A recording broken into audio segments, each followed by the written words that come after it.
Hey, welcome back, everyone. So the first case with Durham has been, decided by the jury right now. I'm actually in Washington. You can see the Senate building in the background. Folks, John Durham has apparently lost his first case, and the jury has acquitted Sussmann. But there's actually a lot more to this, because frankly, folks, it looks like Durham, for some weird reason, maybe wanted this to happen, frankly. Because, well, some reasons I'm going to get into, but he actually had the opportunity to ask the judge to recuse himself. The judge also allowed several members of the jury, many of whom were donors to the Clinton campaign. The judge himself had ties to some of the key individuals in the case. But the question is, why did he do this? And folks are already talking about that today. Also looking into some of the other issues that were raised during the trials. And this is raising the big question of, well, who is next? There's some interesting analysis I'll go into with this. Also, we're going to have former FBI agent Marc Ruskin on with us today. He was an undercover FBI agent, also an assistant district attorney. We're going to be talking about Sussmann, Durham, and where things are going with this.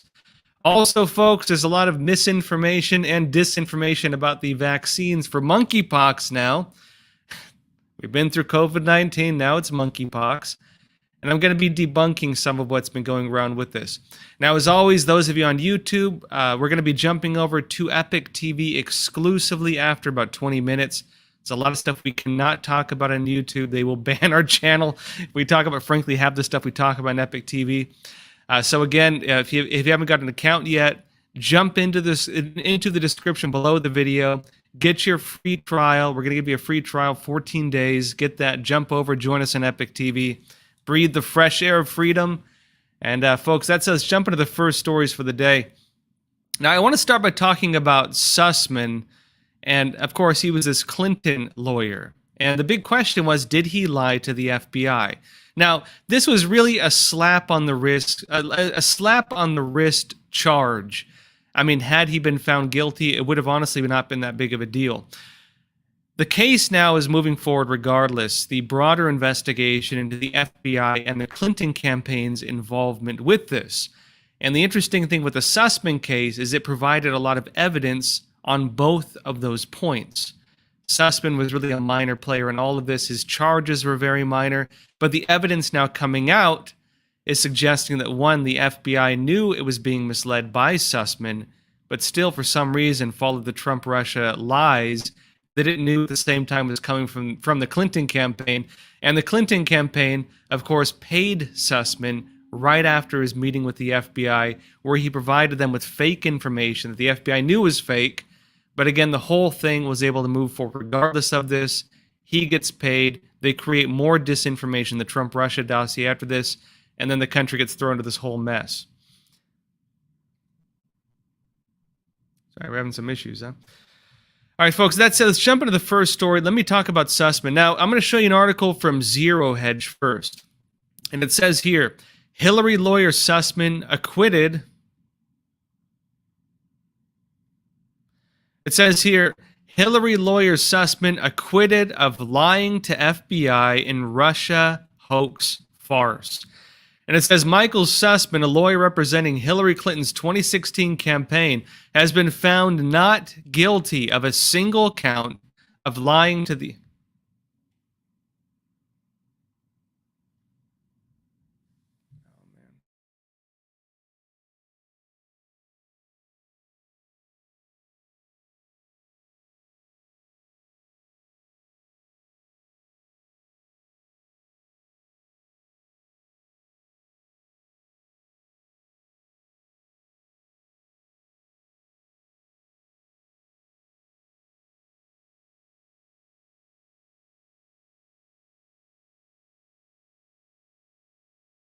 All right, folks, internet issues. I don't know what's going on with it. I apologize for that. So anyways, let me show you the first story for the day. This is Zero Hedge. It says, Michael Sussmann, a lawyer representing Hillary Clinton's 2016 campaign, has been found not guilty on a single count of lying to the FBI when he said he was not working on behalf of any client when he alleged a covert communication channel between the Trump organization and Russia's Alfa Bank. Now, you might remember the story on this. News outlets are running with the story. You heard it nonstop that Russia and Trump had ties, that Russia had a secret server, working with Trump, this Russia Alfa bank.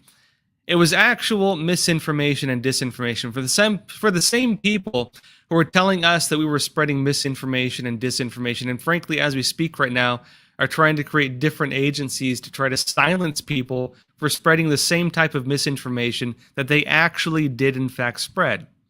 Again, accusing others of doing what they're doing, as tends to be their modus operandi. Now, it turns out, really with this case, with Durham and Sussmann, it went just about how most people expected. I mentioned this previously, that you had serious conflicts of interest, not just with the jury, but also with the judge. And this raises some questions on, well, why was this allowed to happen? Let me show you a video real fast detailing some of these conflicts of interest. This is Twitter. Let me play this. Let me bring this up real quick.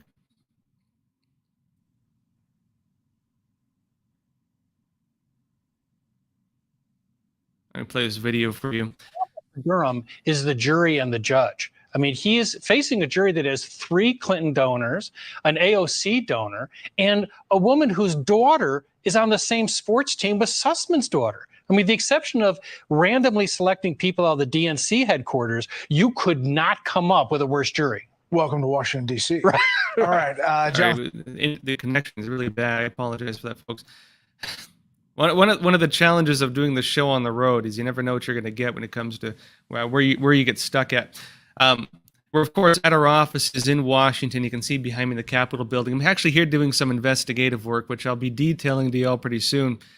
But let me detail what he just said. Basically, it's this. Now, the judge, Christopher Cooper, is married to the lawyer of Lisa Page, first of all. So the judge overseeing this case is married to the lawyer of the woman, the FBI agent, who was wrapped up in the affair with Peter Strzok. Peter Strzok was the FBI agent working right next to the head of the FBI, Comey, working on this whole case. And so the judge is directly tied to them. Also, Lisa Page admitted previously, Lisa Page being, again, the FBI agent who this judge is tied to through his wife, right, admitted previously that the FBI could not prove that that there was Trump-Russia collusion before they appointed Mueller, the special counsel investigator, to look into this whole ties. Again, they knew it was fake, essentially. Not only this, but Judge Cooper, the judge in this case, and Sussmann, the individual who was on trial, actually worked together. So the judge worked with Sussmann at the Department of Justice. Now, as Benny Johnson noted as well, some other conflicts of interest with the jury itself. You had 3 different members, I believe, who had direct ties to the Clinton campaign. Who had direct donations to the Clinton campaign. And also, you had other individuals such as AOC donors. You had one individual whose daughter plays on the same sports team as Sussmann's daughter. So personal ties, bias, as you would call it. In any normal case, any normal judge would have not allowed these multiple individuals to be on the jury. This is usually why the judge does a kind of a pre-interview process with the jury to make sure there's no bias on behalf of the jury. But this is where the story gets really interesting, though. And this is something I'm kind of putting together still myself. The judge admitted his own conflict of interest when it came to Sussmann, when it came to Lisa Page, when it came to their ties, when it came to the fact that, again, he worked at the DOJ with Sussmann. The judge actually admitted this, and Durham had the chance to ask the judge to recuse himself. And guess what? Durham did not take that chance. Now, that raises some serious questions on, well, why did Durham allow this judge to not recuse himself? Why did they not make more, again, Special Counsel John Durham, why did they not make more noise about the fact that the jury itself was really stacked? The jury had inherent bias. You could not have had a fair trial by any means. I mean, technically, they could even request, say it was a mistrial based on some of the conflicts of interest. They easily could do that.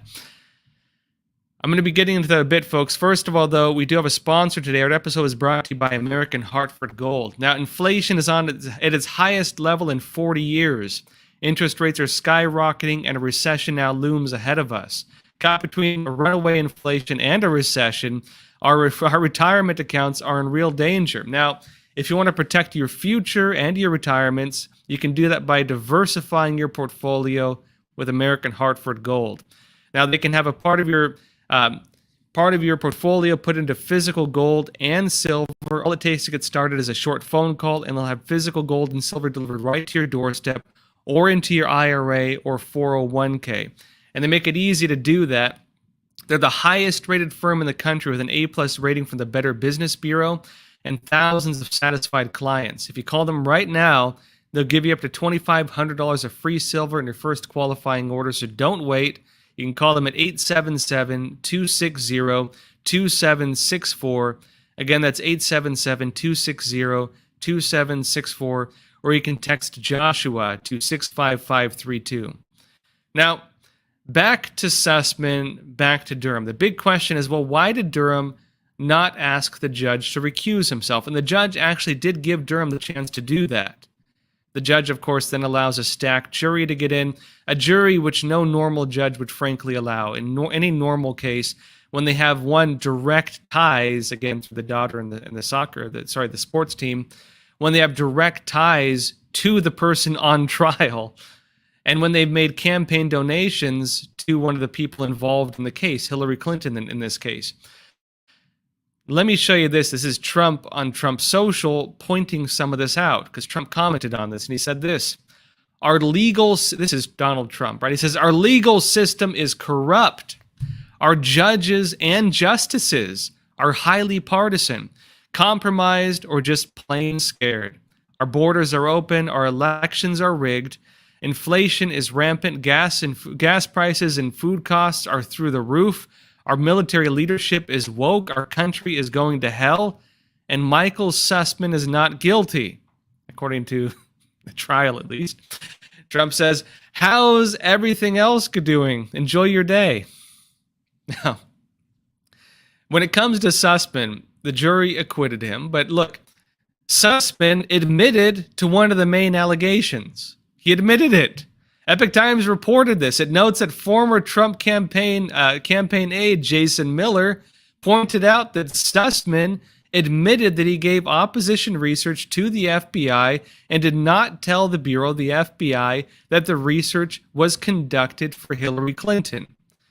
And of course, he was being asked the question, Sussmann, that was the main trial, on whether he, hid information, lied to the FBI that he was not representing a client as he did this. The evidence he was giving to the FBI was paid for by his client, and then right after he met with the FBI, the Clinton campaign paid him again, right? And that was what he was acquitted on, claiming that some of this just magically didn't happen, right? Now, remember this though, and this is where it gets important. When it comes to the Durham really bigger picture, this is just the beginning, and frankly, Sussmann was really not much of an actor with this. Sussmann was just the bag guy. He was just the carrier. He was just the the dope dealer on the street, essentially, when it came to passing information from one person to another. Epoch Times reported this. Let me show you this. It says, after Sussmann's acquittal, who will hold the FBI accountable? This is from Hans Monk, one of our other reporters, does great stuff, Truth Over News. It says this, while Special Counsel John Durham's Russiagate investigation, having focused on those two prongs, is now in serious jeopardy with the acquittal of Sussmann. Very little attention has been paid to how the FBI weaponized Clinton's scheme to turn up the heat on Trump, something actually that the Obama administration at the time was even made aware of. That the Clinton campaign, the political campaign to elect Hillary Clinton, and of course Hillary Clinton being the former Secretary of State under Obama, was made aware that the Clinton campaign was going to be doing false flag operations, making false information and trying to spread it for the purpose of her election campaign. And what did the Obama administration do? Well, they ran with the information that came from a representative of the Clinton campaign and then used this to begin launching investigations into Trump, her political adversary. The question is, well, again, did they do this knowingly? And frankly, it does seem they did do it knowingly, and that is the big thing that Sussmann's case has revealed. Because part of the case was he had witnesses come forward to testify in information to make clear what actually happened behind the scenes. And part of that as well was new evidence that had to be presented in the defense of Sussmann, which also had kind of an incriminating effect on the FBI, because really it was Clinton campaign versus the FBI in a lot of the, again, trial on seeing whether Sussmann was guilty of what they were accusing him of doing. And this brings up the next big issue, which Hans Monk is mentioning in this article. He continues this. He says, documents made public at Sussmann's trial, and this is the important part, add to a growing body of evidence that Clinton's scheme gradually converged with FBI's leadership, the FBI's own scheme. In other words, the FBI was in on it. The FBI participated in it. And the Sussmann trial reveals that they might have done this knowingly because very quickly they determined the evidence Sussmann passed on to them was not reliable, that it was fake. And so why did Peter Strzok, working alongside James Comey, and again, Peter Strzok having an affair with Lisa Page, also working on the case, with the judge in this case his wife is actually tied to, is a lawyer of Lisa Page. Why were they able to do this? Why did they launch the investigation? Why did they move forward with it if they knew they were being lied to and they knew this was tied to the Clinton campaign, right? Now on this, a bit further on this, Hans Monk says what started out as a political smear campaign carried out by a political candidate was co-opted because, in the Clinton campaign, this was just opposition research. It was fake news, false information spread by the Clinton campaign to attack a political candidate who was the main contender against her. They spread false information, then the FBI upped the ante. The FBI took it to the next level and turned this into a criminal investigation while knowing that it was fake by their own admission in what came out in the Sussmann trial. Now, on this note, right, not only did it damage a sitting president, Trump, after he was elected, but it also tried to remove him from office, which you could call, frankly, a coup, and in most countries you would call that a coup. And even more important, an attempted coup, but as nefarious as the Clinton campaign's scheme was, the FBI's conduct was much worse, as Hans Monk notes. Now, it's a very long article. I highly recommend reading Hans Monk's analysis on this, but I'm going to jump forward in it pretty far. And it says this towards the end: the untold story of Russiagate, the whole Trump-Russia fake news, right, that was used to try to rig the 2016. They tried to rig the 2016 election with this, and then try to remove a sitting president from office with this. But the untold story of Russiagate is how the FBI, by weaponizing the Clinton campaign's dirty tricks, and they knew it was that, changed the course of a presidency. And yet, other than a lowly FBI lawyer, Sussmann, who got off with a slap on the wrist for doctoring evidence, no one from the FBI, sorry, that was a different guy, no one from the FBI has been charged with any crime. Now, what's my take on this? Durham was aware of the conflict of interest that Sussmann had, right? The judge had with Sussmann. When it came to the trial, Sussmann again being acquitted by the jury, Durham I would assume Durham knew it would turn out like this. Durham knew the judge was, in on it. He knew the judge was tied to Lisa Page. Lisa Page working with, Peter Strzok working right next to James Comey as the FBI ran with this investigation. The judge was part of that whole system. Durham knew it. Why did he not ask the judge to recuse himself? Now, there's two possibilities with this. Durham did not ask the judge to recuse himself because he didn't care, or Durham did not ask the judge to recuse himself because it didn't matter. It's one of these two things. Now, I would contend that actually it didn't matter, and that maybe he didn't care because it didn't matter, because the important part with the Sussmann case was not, again, that Sussmann would get a slap on the wrist charge lying to the FBI, which is not a major crime, right? Didn't get a slap on the wrist charge, but during the trial, evidence was presented that creates a much bigger, much more incriminating case against the FBI, the Obama administration, the Clinton campaign, and everybody who is working with this whole system, even including Robert Mueller, the special counsel, raised evidence on all of them, suggesting that they may have been in on it. Well, showing information that they were in on it, I should say. Now, folks, again, this is the Washington establishment, and I think the case with this judge showed that the Washington establishment is not really reliable. But guess what? that also established a precedent going forward because the public is now aware that the judge was, of course, tied to this through family relations. But now the public is made aware of this, they will demand, very likely, that something like this does not happen in the future. Because how can you have a reliable prosecution? How can you have a reliable case if, again, the judge and the jury are in on it and that's allowed to happen? Well, you can't. Meaning that the Sussmann case did two things. One, it made the public aware that a stacked jury and a judge who's in on it are not a reliable, not a reliable way to try a case, and so they will demand otherwise in the more serious cases. They're going to come up as we go forward. And also the evidence presented in this has incriminated a whole lot of people who participated in this knowingly. And as I mentioned previously, that knowingly issue is going to be the key word in all of this as we go forward, because knowingly, that they knowingly participated in a scheme to go after a president and a candidate before that, knowingly did this. Again, it even brought a special counsel to try to remove him from office. Them knowingly doing this suggests criminal conspiracy. Now, the big question is, will John Durham do it? And that's still to be determined. Will John Durham go after them for this? That is still what is to be determined. But again, based on the evidence that has come forward with this, it's possible. It's very possible. Now, folks, that said, I'm going to jump over to Epic TV, and again, we're going to have Marc Ruskin on, former undercover FBI agent. We're going to be talking more about the John Durham case and what happened with this and his assessment, because while he's worked on cases like this as a former FBI agent, we're going to bring him on in a bit. And also, I want to go a bit more into this vaccine misinformation and disinformation, but stories, folks, that we cannot talk about on YouTube because they'll probably ban our channel. So come join us on Epic TV. I'm going to jump over now.